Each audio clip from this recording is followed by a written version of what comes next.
All right, so, you sent me some really interesting stuff on this Tripura Rahasya. Yeah. Looks like we're ready to explore, you know, some deep philosophical waters here. Yeah, for sure.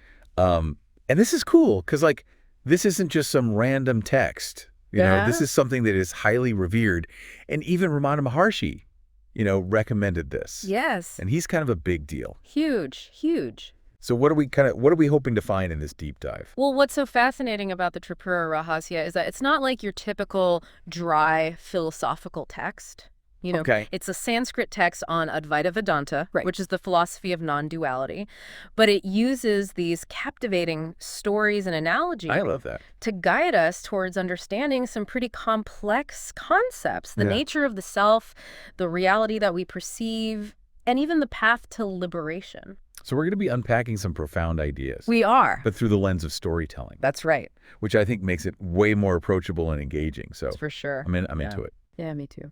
Before we jump into the stories, though, Yeah. can you set the scene for us? Sure. Who are the main characters in this philosophical drama? The Tripura Rahasya translates to the mystery beyond the Trinity, and it unfolds as a dialogue between the sage Dattatreya, known for his profound wisdom, and the warrior sage Parasurama, who is on this quest for the highest truth. Cool. So picture these two powerful figures engaging in a deep philosophical debate. I like it. With Dattatreya using captivating stories to kind of illuminate the path for Parasurama. That's a cool setup. Yeah. So let's jump into the first story. Let's do it. What's the takeaway message here? One of the central themes we see right away is the power of association. Okay. The idea that who we surround ourselves with shapes our understanding of the world and our path to liberation. It's like that saying, you're the average of the 5 people you spend the most time with. Exactly. Right. And the Tripura Rahasya illustrates this concept so beautifully through the story of Prince Himmachuda and Princess Himaleka.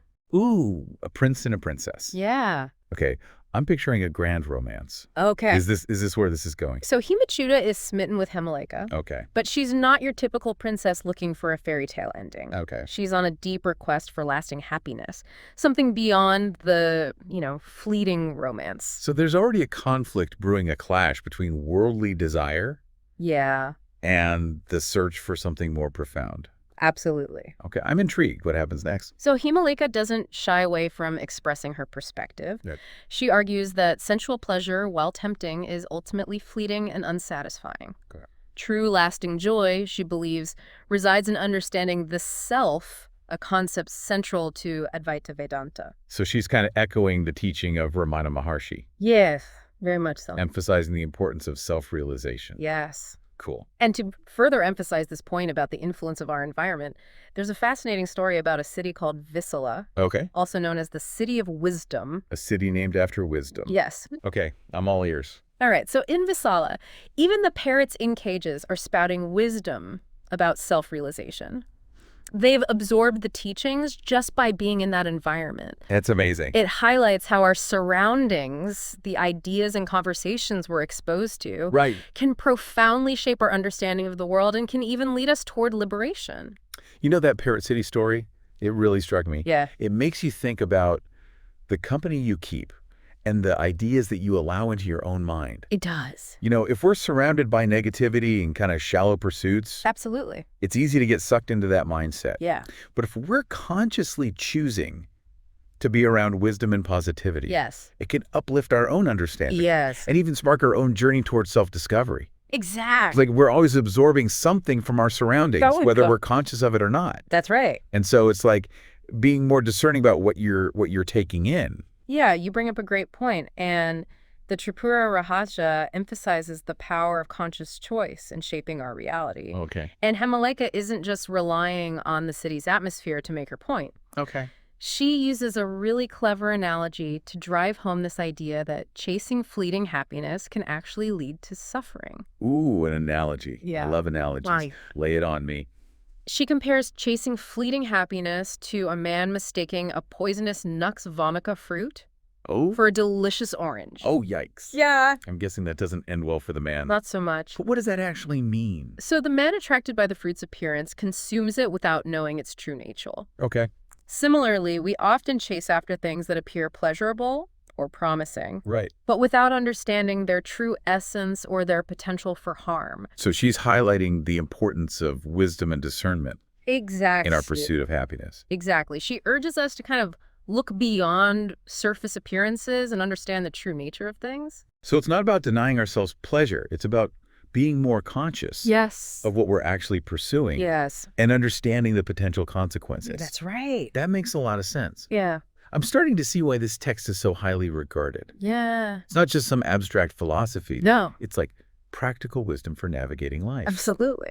So we've got this power of association. Yes. The need for discernment. Yes. What else does the Tripura Rahasya reveal about the nature of this, like, bondage that we often feel, this sense of being trapped by desires and illusions? So that's where Himalaika introduces another captivating story. Right. An elaborate allegory about a dysfunctional family. Okay. Ruled by Mr. Inconstant. Okay, a dysfunctional family. Now, this is getting relatable. Right. Tell me more about Mr. Inconstant and his crew. So Mr. Inconstant embodies the fickle, ever-changing nature of the mind.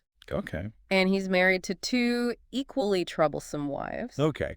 Madam Unsteady, who represents those fleeting thoughts that constantly bombard us. And Madame Vorax embodies our insatiable desires, always craving more. Oh my gosh, that's a lot of baggage for one family. It is. I can already see how this is going to play out. Yeah. Who are the children in this chaotic family? So their offspring symbolize the senses and those negative emotions that keep us trapped in that cycle of seeking and never truly finding lasting satisfaction. Right. So you have this whole cast of characters representing the inner turmoil that most of us experience on a daily basis. Exactly. This Mr. Inconstant analogy, it really hits home for me. Yeah. I'm constantly battling with my own fickle mind, you know? Absolutely.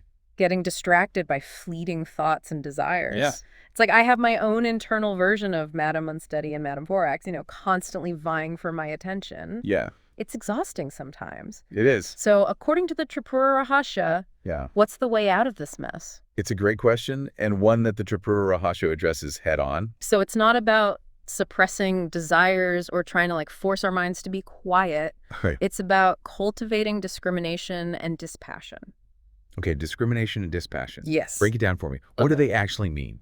Discrimination involves learning to differentiate between the real and the unreal. Okay. The fleeting and the eternal. Okay. Essentially developing the ability to see through those illusions that our minds create. Okay. And dispassion is the natural outcome of that clarity. Okay. As we become more aware of the impermanent nature of things, right, our attachment to them lessens. Yeah. And we become freer from their grip. So it's not about becoming emotionless or detached from life. No. It's about becoming more aware of what's truly driving our actions and our choices and loosening the grip of those things that are causing us suffering. Exactly. That's a really insightful way of framing it. Yeah. I'm guessing it's not as easy as just flipping a switch, though, right?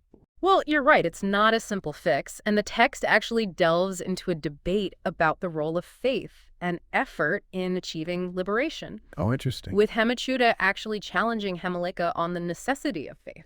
You know, that's an interesting tension. It is. Because on one hand, blind faith can feel naive. It can. But on the other hand, you know, constant skepticism can prevent us from taking those first steps. For sure. Towards something greater. Exactly. So where does Himalaika fall in this? So Himalaika, being the wise princess that she is, she argues that while blind faith is foolish, so he is constant doubt. She sees faith as a starting point, a trust in the wisdom of the teachings and those who've kind of walked the path before us.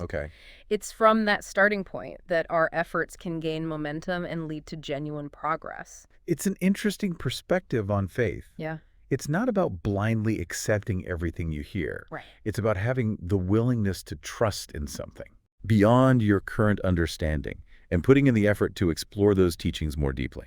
That's it. So it's a balance between faith and effort. Yeah. Does the Tripura Rahasya specify what we should be placing our faith in? Yeah, so Dattatreya the sage, guiding this whole conversation, advocates for worshiping the primal cause of the universe as a starting point. He acknowledges that there are different paths to liberation, but he emphasizes the importance of recognizing a higher power and surrendering to that divine force. Okay, so there's an element of devotion in this path to liberation. Yes. An acknowledgement of something greater than ourselves. Absolutely. That makes sense. But how does the Tripura Rahasya actually address this question of reality? Yeah.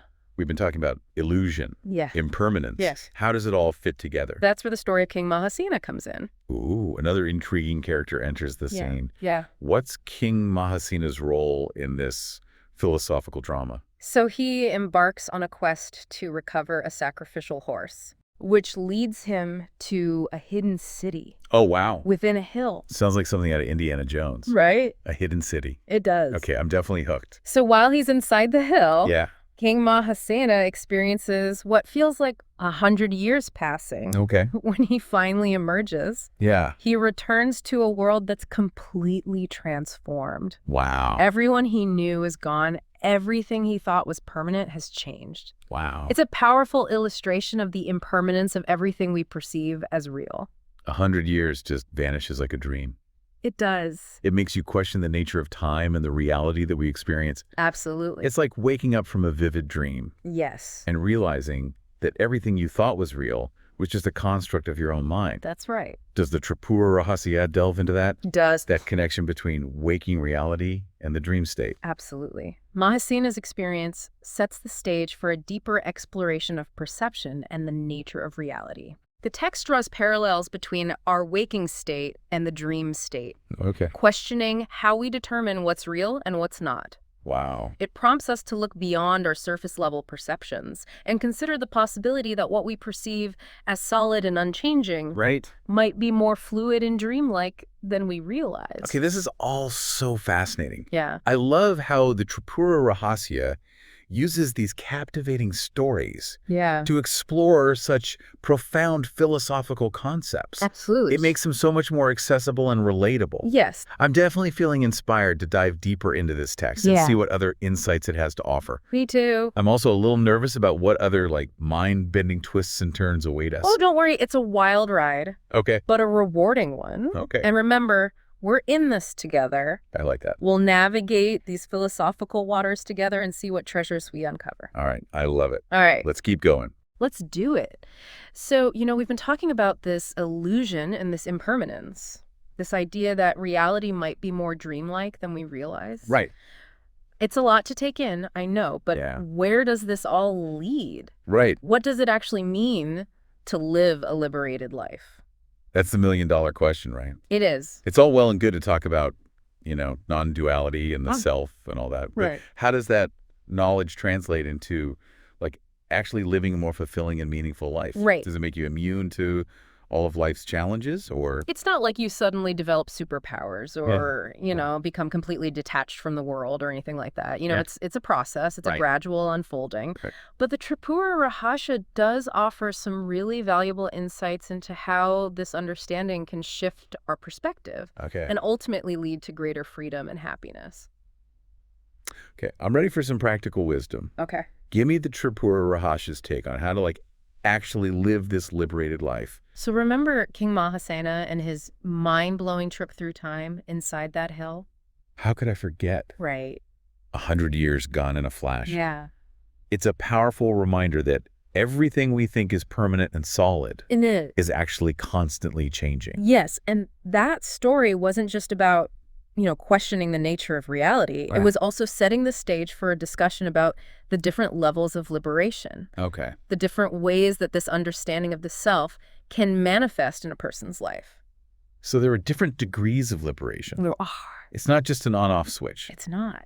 That makes sense. Yeah. Tell me more about these different levels. So the Tripura Rahasya outlines 3 main categories of jnanas. Okay. Those who have realized their true nature as the self. Okay. Think of it as a spectrum of awakening. Right. With each level being characterized by a deeper understanding and embodiment of these teachings. Okay, break it down for me. Okay. What are the key differences between these 3 types of jnanas? So let's start with the first category, which is considered the lowest level of jnana. Okay. These individuals have had a glimpse of the self, that pure awareness beyond the ego. Right. But they still have moments where they react to the world as though they were separate from it. So they're not fully established in that non-dual state yet. Not quite. They still get caught up in the drama sometimes. They do. It happens. I think a lot of us can relate to that. Most of us can, for sure. For sure. They may still experience anger, frustration, desire, just like anyone else. Yeah. But there's a key difference. Okay.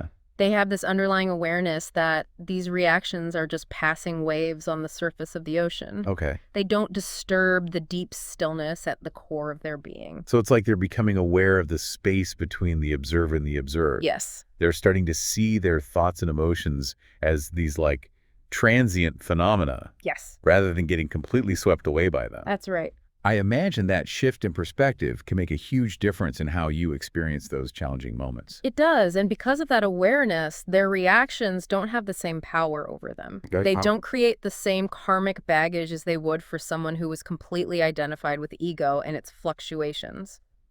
So it's not about becoming perfect or eradicating all negative emotions. Yeah. It's about becoming more conscious, Yes. more aware Yes. of the interplay between the self and the ego Yes. and the world around us. You've got it. And that growing awareness is what allows for greater freedom and ultimately leads to those higher levels of jnana. Okay, so tell me about the second category of jnanas. Okay. What distinguishes them from the first group? So the second category is marked by a much deeper level of mental control. Okay. These individuals have dedicated themselves to refining their minds, Okay. often through years or even lifetimes of meditation and other spiritual practices. Wow. Their minds are like still clear lakes, Okay. undisturbed by the winds of desire and aversion.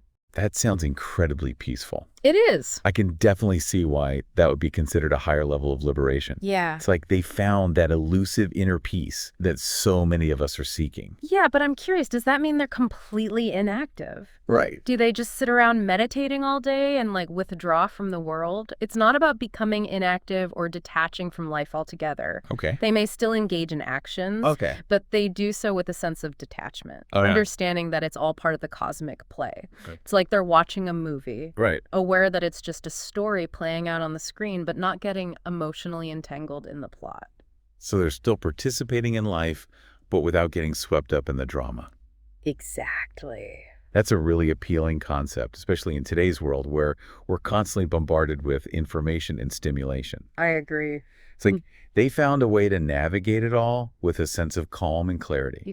They've come to understand that true freedom resides in that inner stillness, that unshakable awareness that's the source of all experience. Yeah. And that understanding allows them to move through the world with grace and equanimity, regardless of the circumstances. Okay, I'm getting a clearer picture of this spectrum of liberation. Good. Now, I'm really curious about the third category, Okay.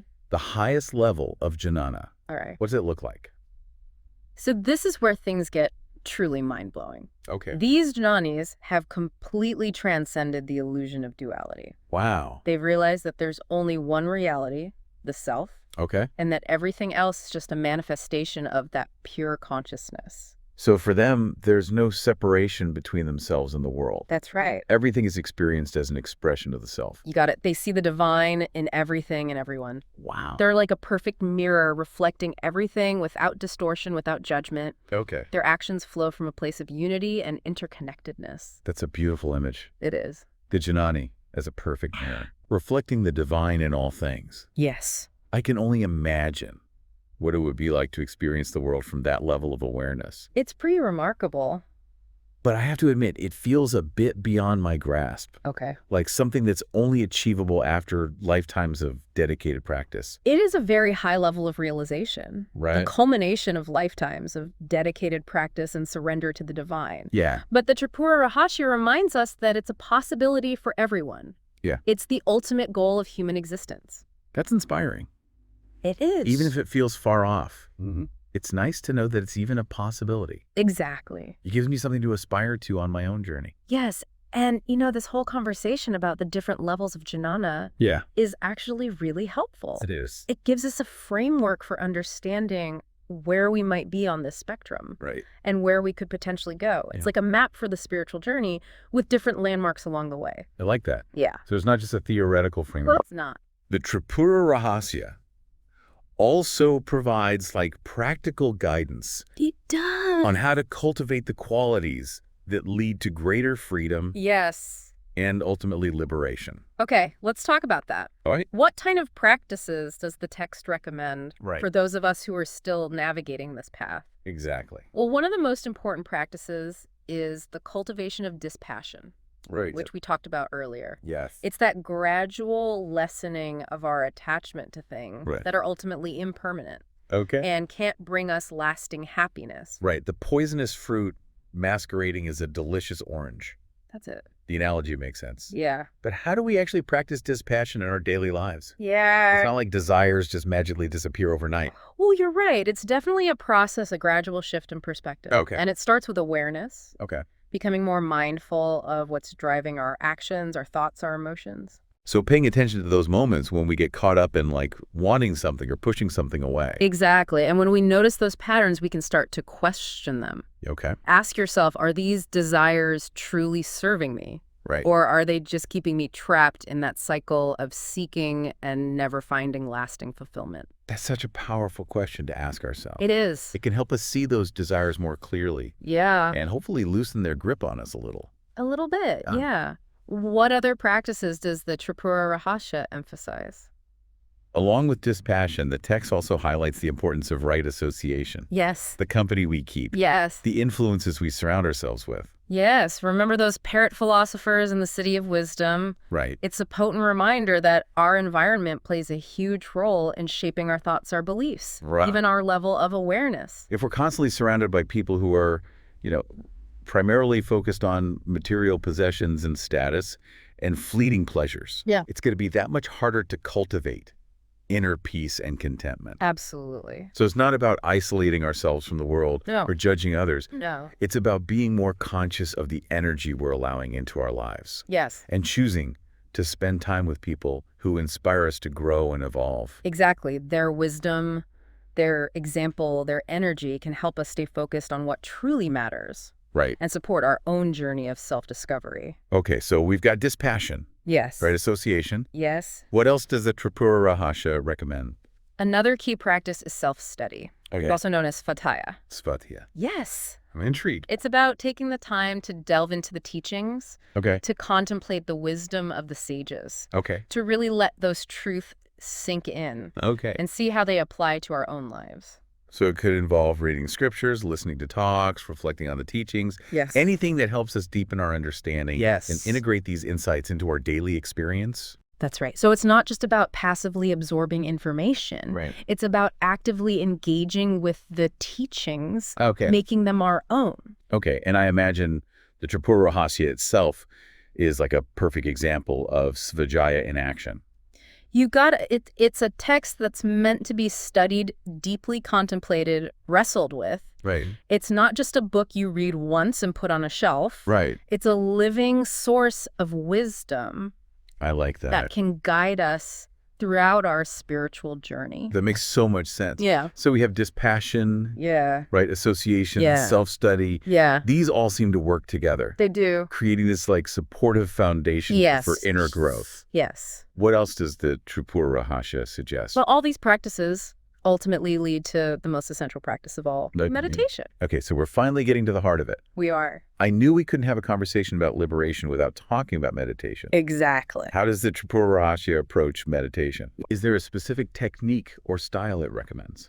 So the Tripura Rahasya presents meditation as the most direct path to realizing the self. Okay. It's about quieting the mind, withdrawing our attention from the external world and focusing it inward on that pure awareness that's always present, but often obscured by our thoughts and distractions. So creating that inner space where we can experience the stillness and the bliss. Yes. That's our true nature. You got it. But the Tripura Rahasya doesn't sugarcoat the challenges of meditation. Okay. It acknowledges that the mind is restless. Yes. That it will constantly try to pull us back into the world of thoughts, worries, and desires. Oh, I can definitely relate to that. You sit down to meditate, determined to find inner peace, and suddenly you're mentally making a grocery list or replaying a conversation from earlier in the day. Yes. It's like the mind has a mind of its own. It does. It's that Mr. Inconstant character we talked about earlier, always trying to stir things up. But the Tripura Rahasya reminds us that with consistent practice, with patience, and with the guidance of a teacher, it's possible to train the mind to become more still. So it's not about forcing the mind to be quiet. Yeah. It's about gently guiding it back to that place of stillness. That's it. Over and over again. Over and over again. And as we become more skilled in meditation, we start to experience those glimpses of pure awareness more and more frequently. Those moments of samadhi, those flashes of insight where everything feels clear and interconnected. Exactly. And eventually those glimpses become longer, deeper, more profound. Yeah.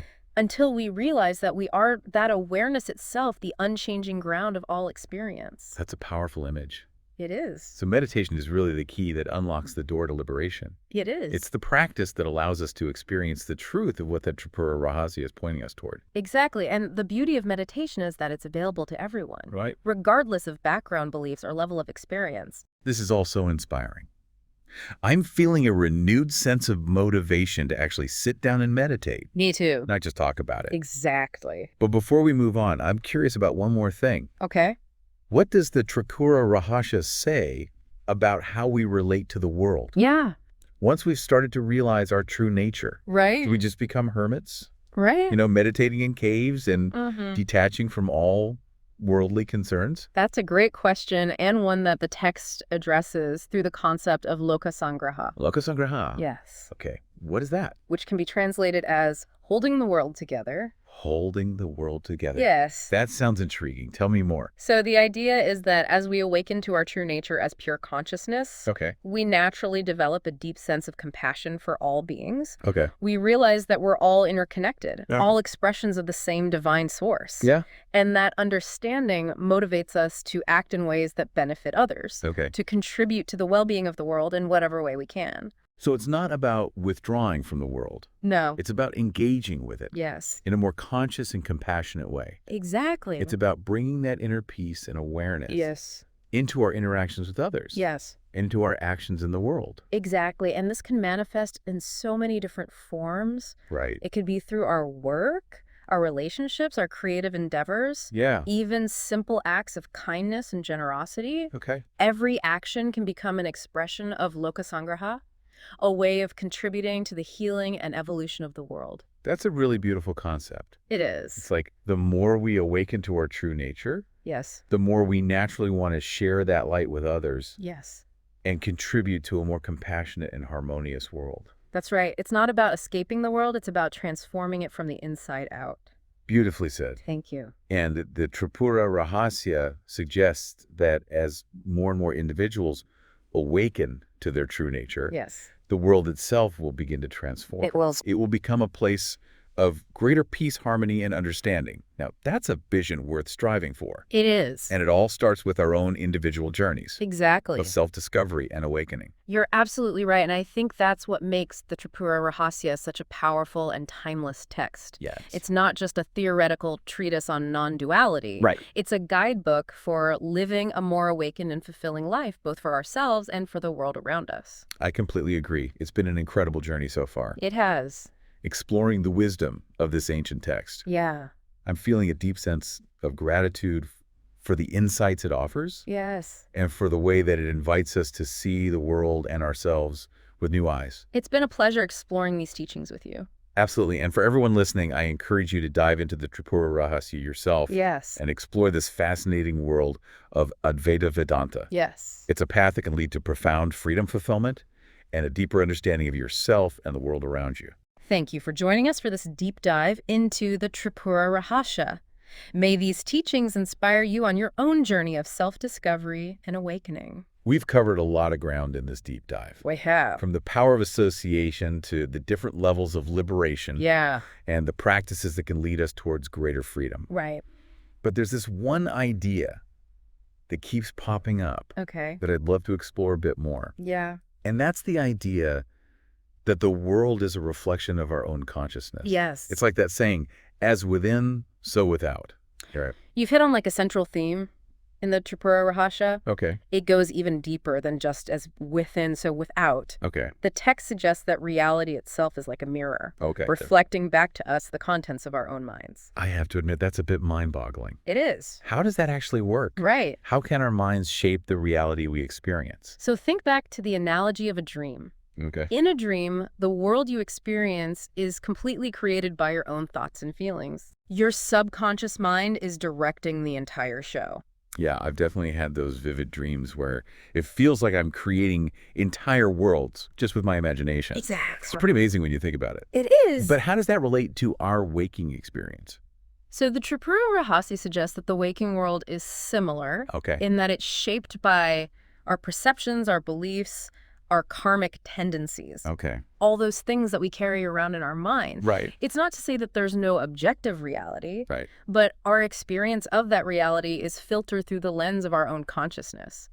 So we're not just passive observers of reality. Right. We're actually participating in its creation. Yes. Through our thoughts, beliefs, and actions. Precisely. And that realization can be both empowering and a little daunting, don't you think?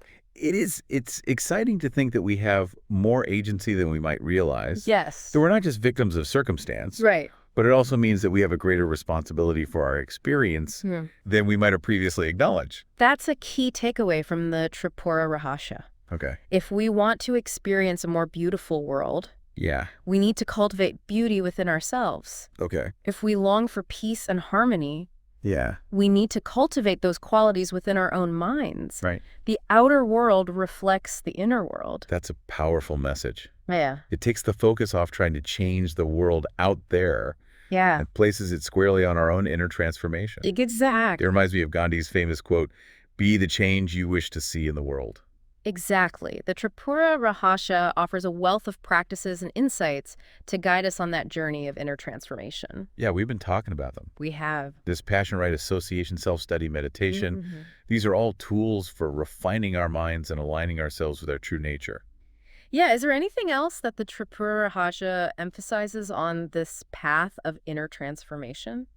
Understanding the nature of the mind itself seems pretty crucial. It is the Tripura Rahasya highlights how the mind, with its constant chatter and craving, is often the source of our suffering. It's constantly creating stories, generating desires, clinging to things that are impermanent and ultimately unsatisfying.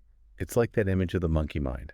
It is. Constantly swinging from one branch to the next, never finding true peace or contentment. Yeah, it never stops. What's the antidote to this monkey mind badness?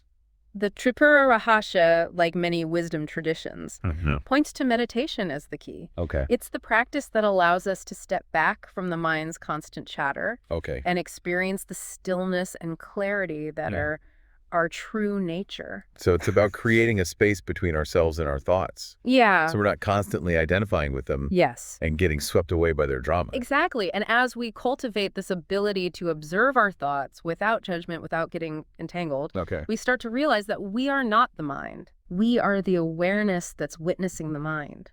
That's a profound shift in perspective. It is. It's like realizing that you're not the waves. You're the ocean. That's a beautiful way to put it, and that realization has radical implications for how we experience the world and ourselves. Because if we're not the mind, Yeah. Then who are we? That's the ultimate question, isn't it? It is. And the Tripura Rahasya, in alignment with Advaita Vedanta, points us towards the answer. Okay. We are the self. Okay. That pure consciousness, that's the source of all being. We are the mystery beyond the Trinity. Exactly. I love that phrase, the mystery beyond the Trinity. Yeah. It feels so expansive and mysterious. It does. Yet also deeply familiar. Right. Like something we've always known but somehow forgotten. Exactly. And as we remember our true nature as the self, we begin to see the world through new eyes. Okay. We see the interconnectedness of all things. Yeah. We experience a profound sense of peace and contentment that's not dependent on external circumstances. Wow. And we naturally begin to act in ways that reflect that understanding. It's like we finally come home to ourselves. Yes. To that place of wholeness and unity that we've been seeking all along. You've captured it beautifully, and that's the ultimate goal of the Tripura Rahasya. Yeah. To guide us back to that place of wholeness, to awaken to the truth of who we truly are. This deep dive has been an incredible journey. It has. It's truly opened my eyes to the wisdom of this ancient text. Yeah. And the profound relevance it holds for our lives today. It's timeless. To everyone listening, I encourage you to dive into the Tripura Rahasya yourself. Yes. And explore this fascinating world of Advaita Vedanta. Please do. It's a path that can lead to profound freedom fulfillment and a deeper understanding of yourself and the world around you. Thank you for joining us on this deep dive into the Tripura Rahasya. It's been a pleasure. May these teachings inspire you on your own journey of self-discovery and awakening.